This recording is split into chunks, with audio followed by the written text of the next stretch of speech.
daño colateral. O sea, es decir, ataca al patógeno, pero como daño colateral también daña al tejido sano, que era propio. Lo mismo haría con el cerebro. Si un sistema inmunitario llega a ingresar con facilidad al cerebro, va a atacar al virus de la rabia, pero como daño colateral, todo el encéfalo. Entonces, tampoco nos sirve. En ese periodo todavía no hay una detección inmunitaria. Cuando recién se inicia el síndrome neurológico, quiere decir cuando ya hay afectación de los centros del bulbo, ya hay afectación de otras zonas de la corteza o del encéfalo, y entonces ahí se producen estos síndromes neurológicos. Y aquí es clave, ¿ya? Es ahí cuando hay detección inmunitaria, es decir, el sistema inmunitario ya dijo, pucha, al fin me di cuenta que hay algo que nos está atacando, ahí recién empieza a trabajar, pero bueno, ya el daño ya es tarde, ya no trabaja bien, chao, no se puede hacer nada, ¿ya? Entonces, ¿qué pruebas se puede utilizar en un paciente para la detección? Hay pruebas para un paciente vivo y también puede haber pruebas post-muerte, es decir, cuando el paciente ya termina o la persona o el animal fallece. Fíjense que en el paciente en vivo nosotros podemos recolectar dos muestras, ¿ya? Al iniciarse los síntomas, al iniciarse los signos y los síntomas y antes de que la persona muera, ¿ya?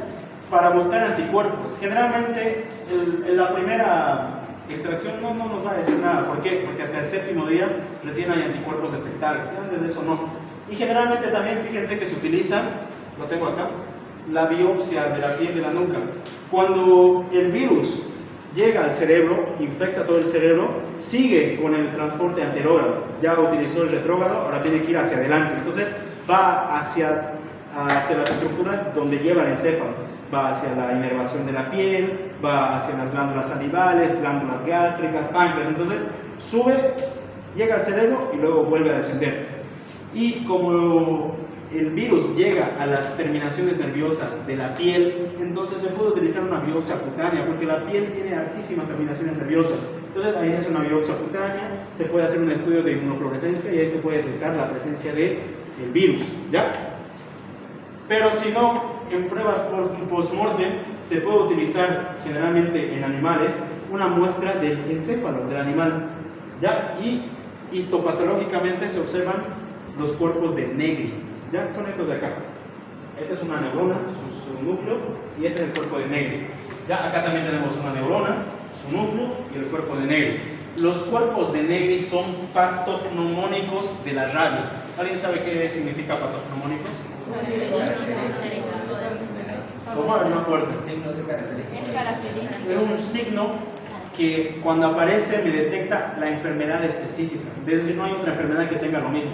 La única que tiene es esa. Eso es un signo patognomónico. Entonces, la aparición de cuerpos de Negri en un estudio histopatológico me detecta sí o sí presencia de rabia, ya sea en el animal o en la persona a la que se ha hecho el estudio. ¿Sí? ¿Hasta acá estamos claros? ¿Sí, no? Ya. Entonces, resuman de lo que les dije. El animal ataca a la persona, inocula la carga viral, el virus se replica primero dentro de las fibras musculares, de ahí llega a la placa motora terminal y asciende a través de los nervios aferentes, los nervios eferentes, los nervios motores, llega a la médula espinal, sube hacia el tallo encefálico, produce el síndrome neurológico y después va a descender por el sistema anterógrado hacia los ojos, las glándulas salivales, nervios sensitivos de la piel, incluso glándulas del sistema digestivo, ¿ya? Fíjense que la rabia se va a presentar en dos formas. El 80% de las personas infectadas con rabia presentan la forma encefalítica. ¿Qué quiere decir? Va a tener síndrome neurológico. Va a venir el paciente con hidrofobia, confusión, fotofobia, alucinaciones. Esa es la forma paralítica. Pero hay un pequeño porcentaje que viene, la forma encefalítica, pero hay un pequeño porcentaje, un 20% de los casos, que viene con una forma diferente de rabia, que es la forma paralítica. Y es un poco complejo, porque el paciente no va a tener ningún síndrome neurológico, no va a tener hidrofobia, no va a tener confusión, no va a tener fotofobia. Lo único que va a referir el paciente es una parálisis ascendente. Es decir, nada que ver con lo que hemos hablado, que aerofobia o hidrofobia, etcétera, ¿no? Es una forma diferente de la rabia, pero también se presenta en algunos casos, en un 20%. A esa se le conoce como la rabia paralítica. La rabia paralítica igual paraliza en forma ascendente, llega a convulsiones y coma y muerte, ¿ya? Pero es un poco más difícil de detectar. ¿Por qué? Porque no hay los síntomas característicos de la rabia, ¿ya?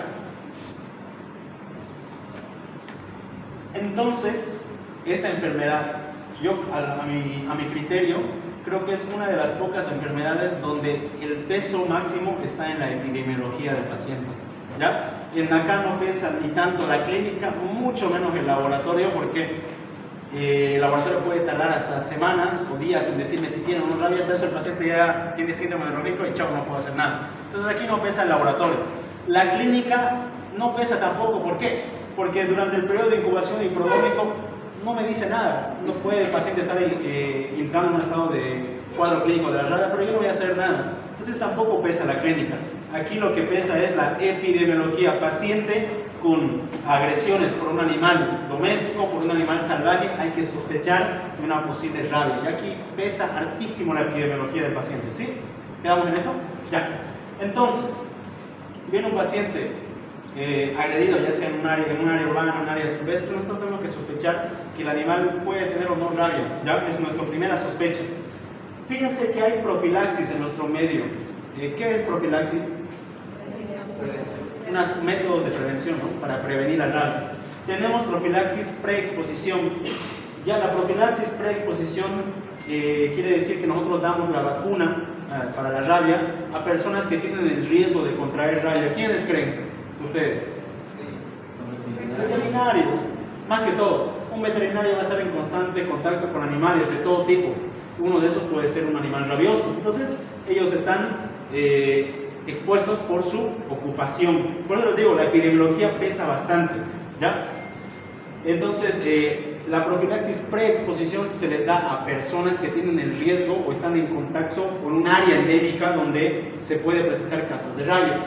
La profilaxis postexposición es cuando el paciente sufre la agresión y después de sufrir la agresión nosotros le damos la profilaxis, ¿ya? Y la profilaxis reexposición es cuando después de que el paciente recibió su profilaxis post-exposición vuelve a tener ese incidente, entonces le damos nuevamente la profilaxis. Pero fíjense, en aquellos pacientes con reexposición antes de los 90 días no se recomienda darle de nuevo el tratamiento, ¿no? El tratamiento que ya le dimos la primera vez le aguanta, pero ya después de eso sí es necesario volver a darle el tratamiento, ¿sí? Este esquema es interesante. ¿Cuál va a ser nuestra conducta cuando nosotros nos encontremos con un caso así? Acá tal vez no es muy común, en áreas rurales bastante, ¿ya? Y es muy seguro que nos podemos encontrar con una situación así cualquier rato. Entonces, la persona agredida, viene la persona agredida a nuestro lugar donde estemos. Doctor, me mordió un perro, ¿ya? De quién sabe dónde. Tenemos que hacer la valoración clínica y epidemiológica, principalmente la valoración epidemiológica. Ahí preguntamos al paciente sobre la especie del animal. Es un pitbull, un chihuahua, no sé, un rottweiler. ¿En qué circunstancias ocurrió el accidente? ¿Qué estaba pasando cuando sufrió la agresión? No, doctor, yo estaba molestando al perro y me mordió, no sé, o el veterinario le estaba castrando y ¡pam!, me mordió. No sé. Estado vacunal del animal agresor. También hay que preguntar eso. ¿Qué significa? Nosotros decimos, ¿el perro que lo mordió lo conoce? Sí, es el perro de mi vecino, entonces al vecino. Vecino, ¿su perro está vacunado contra la rabia? Sí, no.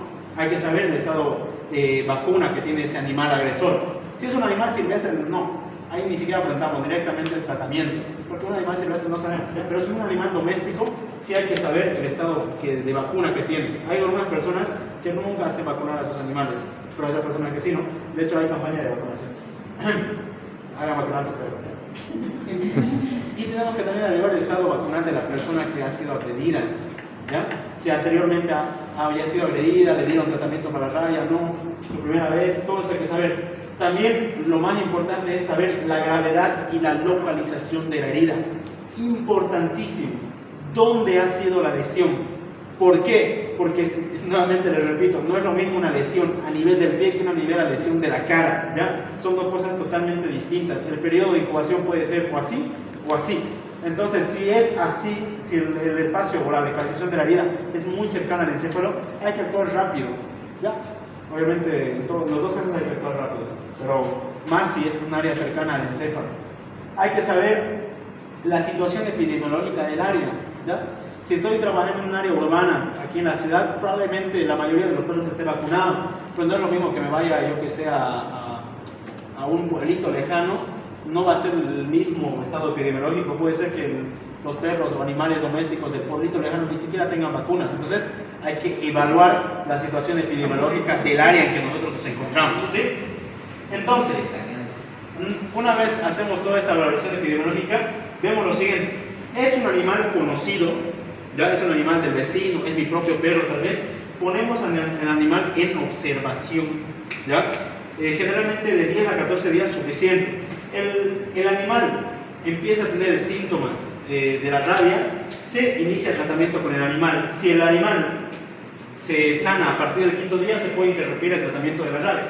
Pero fíjense, si el animal al que estamos observando, después de ese periodo de observación, muere directamente, aunque suene feo, se debe cortar la cabeza del animal y llevar eso para un estudio histopatológico, ¿ya? Y peor aún, en animales que no son conocidos, son de la calle o en animales silvestres, sin pensarlo se agarra el animal, se debe llevar la cabeza del animal a un estudio histopatológico para detectar los cuerpos de negro, ¿ya? Si el animal fallece, hay que hacer estudios principalmente histopatológicos, ¿ya? Que son los más efectivos en estos casos. Pero ¿qué pasa si el animal que me agredió, un perro, ya lo pongo en observación, pero en ese periodo de observación sigue tranquilo, sano? Entonces no hay necesidad ni de vacunar, o sea, de que a mí me den el tratamiento de la rabia, ¿sí? ¿Se entiende? Iba a decir algo acá que me olvidé. Ya. Pero ¿qué pasa si el animal no es conocido y no es posible agarrar y observarlo? Entonces se debe valorar la localización de las heridas, y aquí mucho ojo.